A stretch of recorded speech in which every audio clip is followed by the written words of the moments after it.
ಸಿನಿಮಾನ ರಿಲೀಸ್ ಮಾಡೋಕ್ಕೆ ಸಮಸ್ಯೆ ಸೃಷ್ಟಿ ಮಾಡುವಂಥ ಪ್ರಯತ್ನ ಆಯ್ತಾ ಸರ್? ನಾನು ಅಲ್ಲಲ್ಲ ಕೋರ್ಟ್ಗೆ ಹೋಯ್ತಲ್ಲ ಅಲ್ಲ ಅದೇ ಈಗ ನಿಮಗೆ ಒಂದು ಡಾಕ್ಯುಮೆಂಟು ಆಲ್ರೆಡಿ ಇದೆ, ಅದನ್ನು ನೋಡಿಕೊಂಡ್ರೆ ನಿಮಗೆ ಅರ್ಥ ಆಗುತ್ತೆ. ಬಹುಶಃ ಇದು ಈ ವೇದಿಕೆ ನಾವು ಒಂದು ಸಂತೋಷದಿಂದ ಒಂದು ಸಿನಿಮಾ ಮಾಡಿದ್ದು ಜನಕ್ಕೆ ಮುಟ್ಟಿಸ್ಬೇಕು ಅನ್ನೋದು ನಿಟ್ಟಿನಲ್ಲಿ ಇವಾಗ ಇಷ್ಟು ಜನ ಕೂತಿದ್ದೀವಿ ಅಂದರೆ ಇಷ್ಟು ಜನಕ್ಕೆ ಸಿನಿಮಾ ಮೇಲಿರೋ ಒಂದು ಕಾಳಜಿ ಅಲ್ವಾ? ಸೊ ಇದೇ ಕಾಳಜಿ ಉಳಿಸ್ಕೊಂಡು ಹೋಗ್ಬಿಟ್ಟಿದ್ದಿದ್ರೆ ಸೀಟ್ ಯಾರ್ದು ಕಿತ್ಕೊಳ್ಳೋಕ್ಕಾಗಲ್ಲ ಯಾರು. ಇದು ನನ್ನ ಅನಿಸಿಕೆ.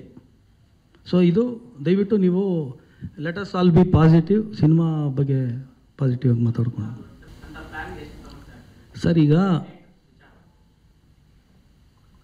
ನೀವು ಏನು ಪ್ರಶ್ನೆ ಕೇಳ್ತಾ ಇದ್ದೀರಾ ಅದು ಇವಾಗ ನಿನ್ನೆಗೆ ನಾನು ಉತ್ತರ ಕೊಟ್ಟೆ ಅಲ್ವಾ? ಆ ಥರದ್ದೇನೂ ಇಲ್ಲ.